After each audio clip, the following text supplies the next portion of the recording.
자, 오늘 본문은 예수님께서 베드로와 야고보와 요한을 데리고 산에 오르셨을 때에 그 모습이 영광스러운 모습으로 변형되신, 흔히 우리가 말하는 변화산 사건에 대한 기록입니다. 오늘 본문 2절을 보면은요, 이 변화산 사건이 언제 일어난 사건인지에 대해 그 정보를, 시간적인 정보를 제공하고 있는데, 마가는 이 변화산 사건이 엿새 후에 일어난 사건이다 라고 기록하고 있어요. 여러분들, 사실 이 복음서 전체에서 예수님의 순환 사건을 제외하고는 오늘 본문과 같이 시간에 대해 정확한 정보를 제공하는 곳이 의외로 많지 않아요. 대부분이 며칠 후, 여러분들 며칠인지 아세요? 며칠 후 이러면 며칠인지 알아요? 몰라요? 몰라요. 그 무렵 언제라는 거예요 도대체? 그날 저녁 저물어 해질 때. 여러분들, 복음서의 이 시간에 대한 기록이 대부분 이런 식입니다. 시간적인 그 정보가 정확하지 않아요. 그런데 오늘 이 변화산 사건은요, 앞서 8장 27절 이하의 빌립보 가이사랴에서 주는 그리스도이십니다 라는 유명한 베드로의 신앙 고백과, 그리고 예수님의 첫 번째 고난과 부활에 대한 예고, 그리고 누구든지 나를 따라오려거든 자기를 부인하고 자기 십자가를 지고 나를 따라야 한다는 예수님을 믿고 따르는 제자들이 가야 할 제자도에 대한 가르침이 있은 이후 며칠이 지났어요? 6일이 지났어요.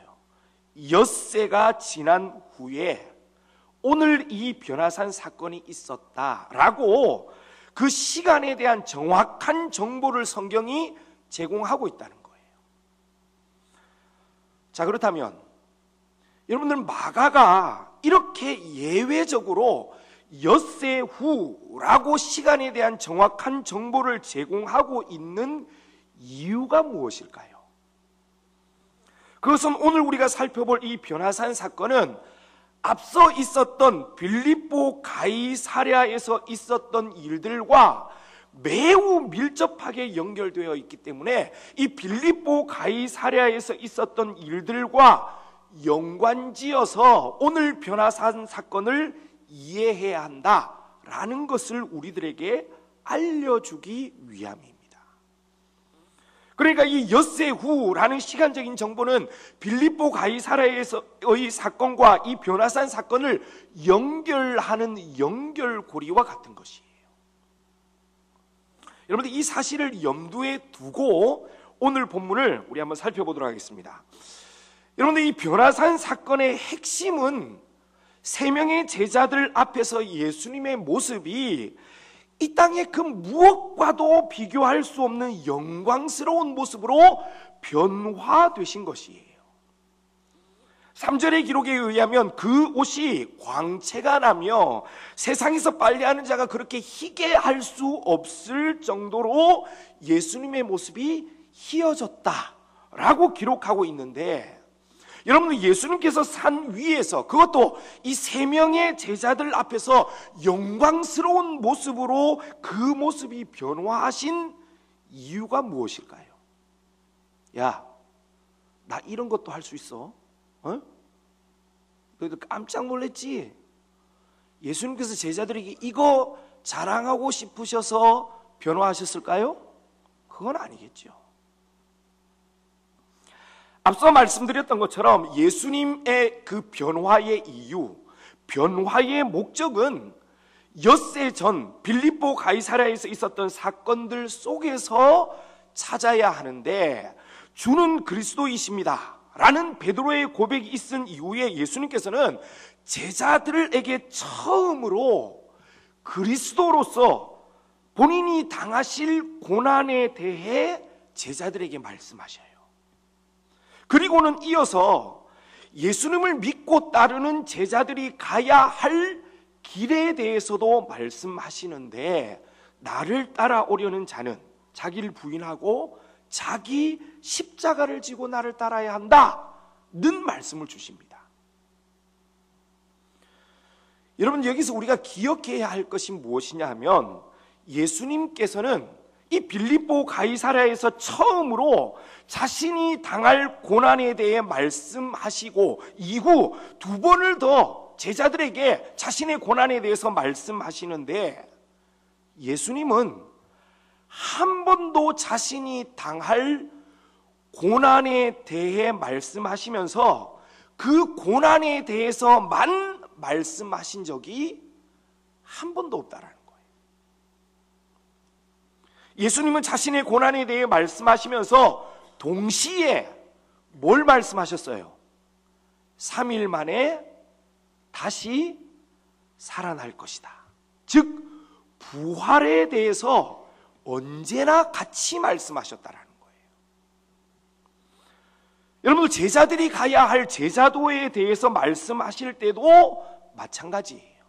누구든지 나를 따라오려거든 자기를 부인하고 자기 십자가를 지고 나를 따라야 한다라고 말씀을 주시고는 이어서 무엇이라고 예수님께서 말씀하셨냐면은, 누구든지 자기 목숨을 구원하고자 하면, 다시 말해서 자기를 부인하지 않고 십자가를 지지 않으면 그 사람은 어떻게 돼요? 목숨을 잃어요, 얻어요? 에? 십자가를 지지 않아요. 내가 살기 위해서, 살려고, 나는 십자가 못 져요. 그런 사람은 목숨을 잃어요, 얻어요? 잃어요. 그리고 누구든지 나와 복음을 위하여 자기 목숨을 잃으면, 다시 말해서 십자가를 지는 사람, 고난을 받는 사람은 어떻게 돼요? 목숨을 잃어요, 구원받아요? 구원받아요. 즉 목숨을 얻게 될 것이다, 부활하게 될 것이다 에 대해서 예수님께서 분명하게 말씀하십니다. 예수님은 자신이 당할 고난과 십자가에 대해서 말씀하실 때에도, 제자들이 걸어가야 할 고난과 십자가에 대해 말씀하실 때에도, 고난 뒤에, 십자가 뒤에 주어질 영광과 부활에 대해서 언제나 함께 말씀하셨다라는 거예요.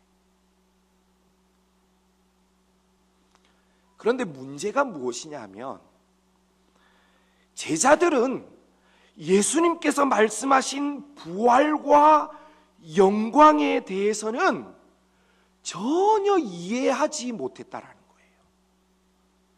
예수님께서는 고난도 부활도 함께 얘기하셨는데, 제자들은 고난 뒤에 주어질 이 부활에 대해서는요 전혀 이해하지 못하는 거예요. 여러분들, 제자들이 예수님께서 고난 뒤에 3일 만에 다시 살아날 것이라는 말, 즉 예수님의 부활을 이해하지 못했던 이유가 있었어요. 그 이유가 무엇이냐면, 당시 이 유대인들이 가지고 있었던 부활에 대한 개념 때문이었습니다. 여러분, 당시 유대인들은요 부활에 대한 개념을 가지고는 있었어요. 알고는 있었습니다. 그런데 그들이 가지고 있었던 개념은 마지막 날 모든 사람들이 함께 일으킴을 받는 일반적이고 종말론적인 부활에 대한 개념만 가지고 있었다는 거예요. 여러분, 이렇게 종말에 일어날 부활에 대한 개념이 당시 유대인들이 가지고 있었던 부활에 대한 전부였습니다. 때문에 예수님께서 제자들에게 말씀하신, 내가 죽을 것인데, 십자가에 못 박혀 죽을 건데 죽은 지 3일 만에 부활할 거야 라는 이 예수님의 부활은 제자들의 머릿속에는요 아예 없는 개념이에요.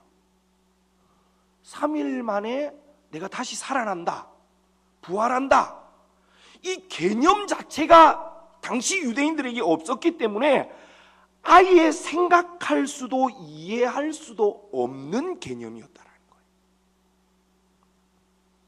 여러분, 그러다 보니 예수님은 계속해서 고난과 함께, 고난 뒤에 주어질 부활과 영광에 대해서 함께 말씀하시는데 제자들 귀에는요, 이 고난과 죽음의 소리만 들리는 거예요. 왜? 부활을 이해할 수 없으니까, 이해를 못하니까.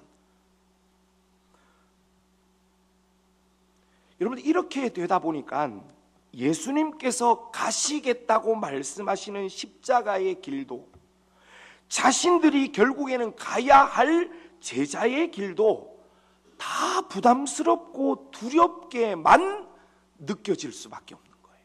왜? 고난 뒤에 주어질 그 부활과 영광을 이해를 못하니까 고난만 남는 거예요, 제자들 귀에는. 여러분, 그래서 예수님께서 두 번째 이 예수님께서 받으실 그 고난과 이 부활에 대해서 말씀하셨을 때에 성경을 보면요, 제자들이 예수님의 말씀을 깨닫지도 못하고 묻기도 두려워했다라고 성경이 기록하고 있어요. 깨닫지 못했습니다. 여러분, 고난 뒤에 자기 부인 뒤에 주어지는 영광과 부활을 기억하고 믿어야 하는데, 고난과 십자가 뒤에 서 있는 그 영광과 부활을 보지 못하니까 당장 눈에 보이는 고난과 십자가만 남아서 두려움과 부담감으로 우리의 삶이 채워질 수밖에 없는 거예요. 여러분, 이렇게 되면 십자가를 질 수 있을까요? 없을까요? 없어요. 부활에 대한 믿음과 확신 없이 여러분들 어떻게 십자가 질 수 있습니까? 나를 부인할 수 없어요. 주어질 더 큰 영광에 대한 믿음이 없는데 어떻게 이 땅을 살면서 나를 부인하고 손해보면서 살 수 있습니까? 이 불가능한 일인 거예요. 예수님께서는 십자가 뒤에 주어질 부활과 고난 뒤에 주어지는 영광에 대한 이해와 믿음이 없어서 두려워하고 머뭇대고 포기하려고 하는 제자들에게 무언가 분명한 확신과 위로가 필요하다고 생각하셨습니다. 그래서 제자들 중에서도 핵심 그룹인 이 베드로, 야고보와 요한을 데리고 산 위로 올라가 십자가 이후에 맞이하게 될 영광스러운 모습을 제자들에게 친히 보여주시고 체험케 하심으로 십자가 지는 삶에 대한 확신과 용기를 주시고자 하셨던 거예요. 사랑하는 여러분들, 고난 뒤에 부활이 있습니다. 십자가 뒤에 그 십자가와 비교할 수 없는 영광이 저와 여러분들을 기다리고 있어요. 저와 여러분들이 이 땅에서 받는 그 고난 뒤에 주어질 영광은 현재의 고난과는 비교할 수 없는 것이라는 사실을 예수님께서 변화산에서 그 변화된 모습으로 직접 제자들에게 보여주시는 거예요. 봐라! 너희들이 고난 뒤에 받게 될 영광이 이런 것이다. 제자들에게 보여주시는 거예요. 사랑하는 여러분, 여기 앉아있는 저와 여러분들은 나를 부인하고 내 십자가 지고 주님 따르는 자로, 그러한 삶으로 부름받은 사람들입니다. 예외 없어요. 이 땅을 살면서 저와 여러분들이 겪게 될 고난과 손해, 낮아짐, 여러분들 이러한 것들이 우리들 앞에 있을 거예요. 진정한 그리스도인의 삶을 살려면은 여러분들 그러한 삶을 살 수밖에 없습니다. 그렇지만 그러한 것들로 너무 두려워하지 마셔요. 우리가 겪게 되는 고난과 손해, 낮아짐이 끝이 아니에요. 그것이 전부가 아닙니다. 우리의 고난과 손해와 낮아짐 뒤에 주어질 부활과 영광이 우리를 기다리고 있다는 사실을 기억하고 믿음으로 그 부활과 영광을 바라보는 저와 여러분들 되어지기를 소원합니다. 그리하여서 그 부활과 영광을 바라봄으로 낙심치 말고 머뭇대지 않고 거침없이 찬송하며 그리스도의 제자로서의 삶을 살아가는 저와 여러분들 되어지기를 주님의 이름으로 축복합니다. 자, 이렇게 제자들에게 분명한 확신과 용기를 주시기 위해 영광스러운 모습으로 변화되신 예수님 앞에 누가 나타났어요? 변화산에서 모세와 엘리야가 나타났어요. 여러분들, 유대인들에게 모세는요, 자신들이 목숨처럼 여기는 그 율법의 수요자예요. 그 어마어마한 인물입니다. 그리고 엘리야는 모든 수많은 선지자들을 대표하는 인물이 엘리야예요. 그런데 구약을 대표하는 그 위대한 인물인 모세와 엘리야가 나타났는데 예수님께서 그 모세와 엘리야와 함께 아무런 거침없이 대화를 나누는 거예요. 여러분, 지금 우리가 생각할 때에는, 우리 입장에서 볼 때에는요, 예수님이 하나님이시잖아요. 예수님이 하나님이신데 모세나 엘리야와 대화를 나누는 게 뭐 그리 큰 대수야 라고 생각할지 모르지만, 당시 제자들의 입장에서는요, 모세와 엘리야가 나타나 예수님과 대화를 나눈다는 것은 예수님이 어떤 분인지에 대한 생각의 변화를 가져다 주는 엄청난 사건인 거예요. 여러분들, 주는 그리스도시요 하나님의 아들이십니다 라는 그 베드로의 고백이 왜 위대한 고백입니까? 왜 그렇게 유명합니까? 당시만 해도 사람들은요, 예수님이 그리스도이시고 하나님의 아들이라는 사실을 몰랐어요. 몰랐단 말이에요. 당시 유대인들에게 예수님은요, 목수의 아들로 태어나서 신비한 기적, 신비한 능력 행하는 사람 정도였지, 예수님께서 하나님이라고 생각하는 사람들은 거의 없었어요. 그런데 모든 유대인들이 구약의 대표자로 생각하는 모세와 엘리야와 함께 예수님이 대화를 나눈다는 것은 당시 제자들 눈에는 엄청나게 충격적인, 예수님이 하나님의 아들이라는 사실에 대한 도장을 찍는 충격적인 일이었어요. 여러분, 생각해 보십시오. 오늘 이렇게 우리가 이렇게 지금 예배를 딱 드리고 있는데 경호원들이 저기 막 쫙 오면서 문재인 대통령이 들어온 거예요. 예배가 끝났어요. 그런데 제가 아무렇지도 않게 내려가지고 여기 어떻게 오셨어요? 에? 아이고, 연락을 좀 주시지 말이야. 갑자기 이렇게 찾아오면은 교인들 당황스럽게 말이에요. 내려가서 차 한잔 하시죠. 제가 문재인 대통령하고 그렇게 얘기를 하는 걸 여러분들이 다 봤어. 저한테 함부로 할 수 있어요? 에? 있어요? 완전 저에 대한 생각이 완전 달라지지 않겠습니까? 아닌가? 우리 눈에는 김용범 목사님이에요. 그거예요? 여러분들, 그 상황보다 더한 상황인 거예요, 지금.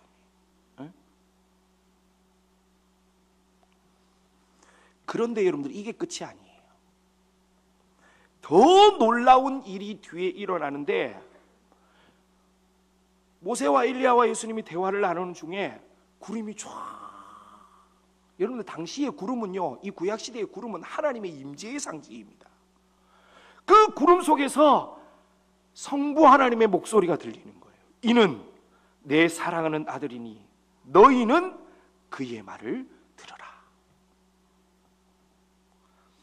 앞에서는 구약의 대표인 두 인물이 나타나 예수님과 함께 대화를 나누더니 이어서 성부 하나님의 음성이 하늘에서 들리면서 예수님을 일컬어 내 사랑하는 아들이다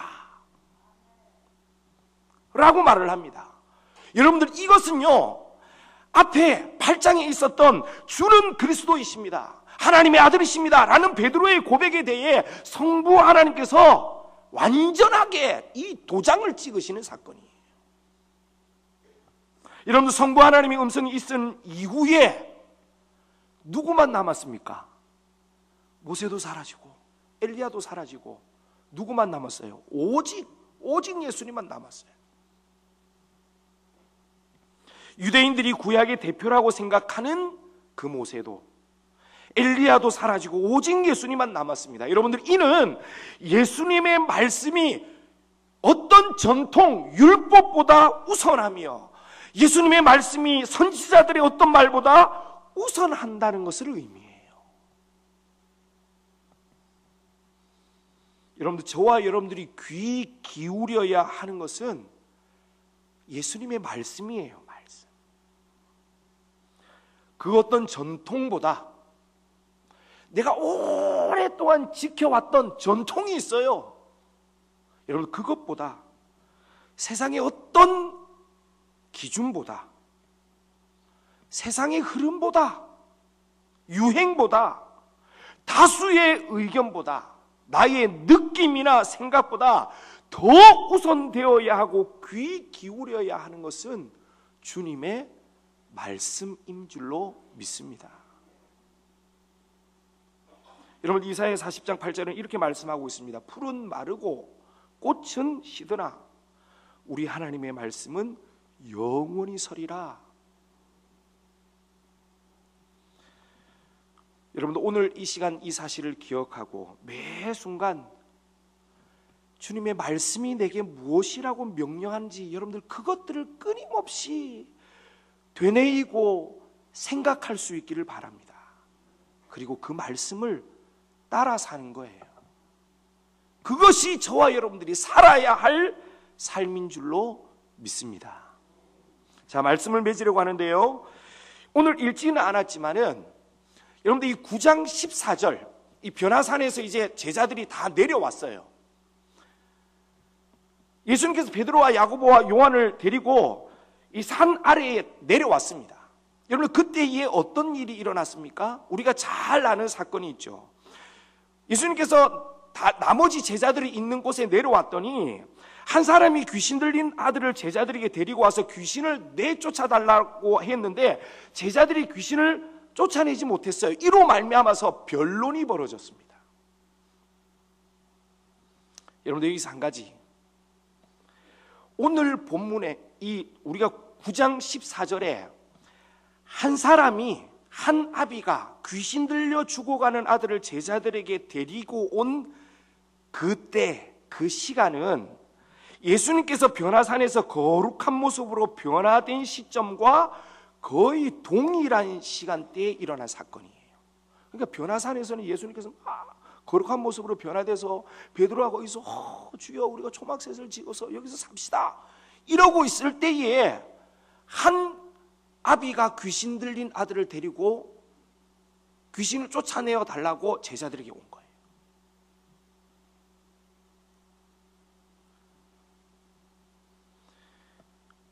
여러분들, 변화산 위에서 그 3명의 제자들이 정말 거룩한 황홀경에 빠져서 정말 이 세상에서는 경험할 수 없는 영적인 체험들을 하고 있을 그때에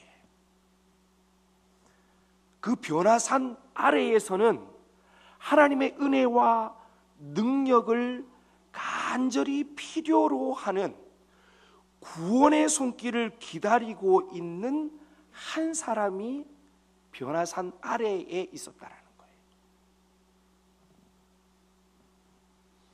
제가 질문 하나 하겠습니다. 여러분, 저와 여러분들이 신앙생활을 하는 동안에 변화산 위에서의 그러한 영적인 체험, 은혜, 여러분 그것이 저와 여러분들이 신앙생활을 하는데 필요할까요? 필요하지 않을까요? 예? 필요해요, 안 해요? 필요해요. 필요합니다.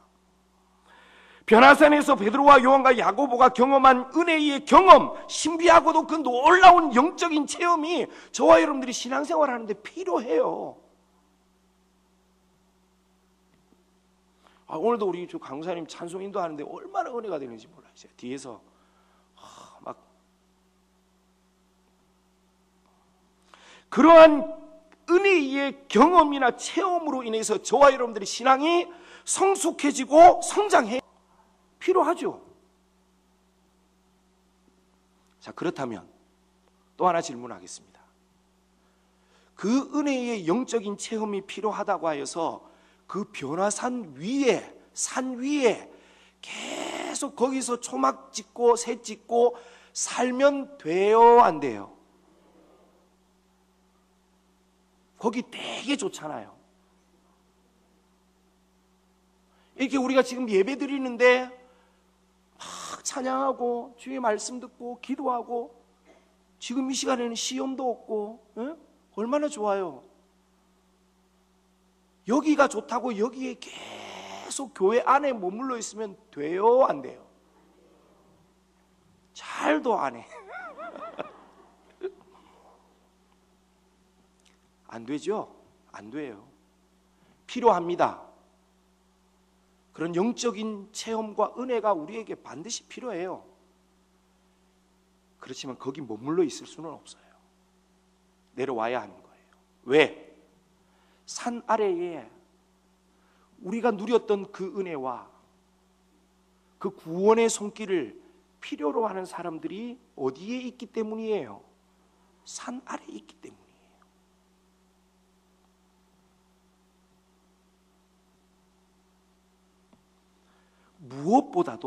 무엇보다 주님께서 저와 여러분들에게 명령하신 삶을 살아야 할 곳이 산 아래이기 때문에 우리는 내려와야 하고 나가야 합니다. 잘 기억하세요. 변화산에서의 영적인 체험, 은혜, 가르침, 교훈, 그것들이 필요해요. 우리는 그것들을 안고 산 아래로 내려가서 거기서 살아야 하는 거예요.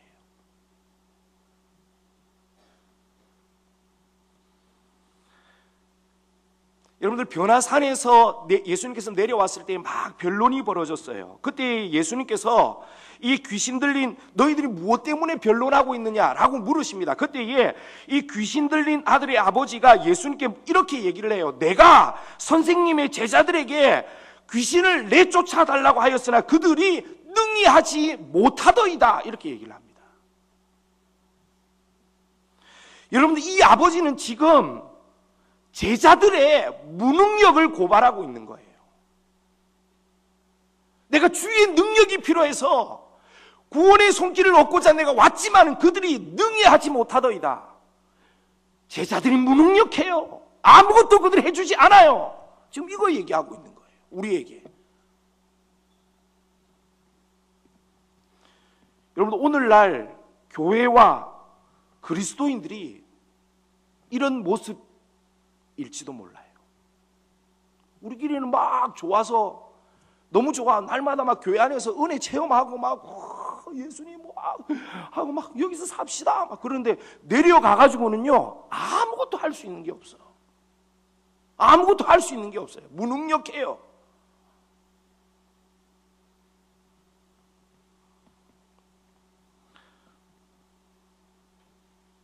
세상은 교회와 그리스도인들을 향해 하나님의 은혜와 구원의 통로가 되어 자신들에게 그 은혜와 능력을 흘려보내주기를 세상은 기대하고 있는데 교회와 그리스도인들이 무능력해요. 그들의 기대에 부응하지 못합니다.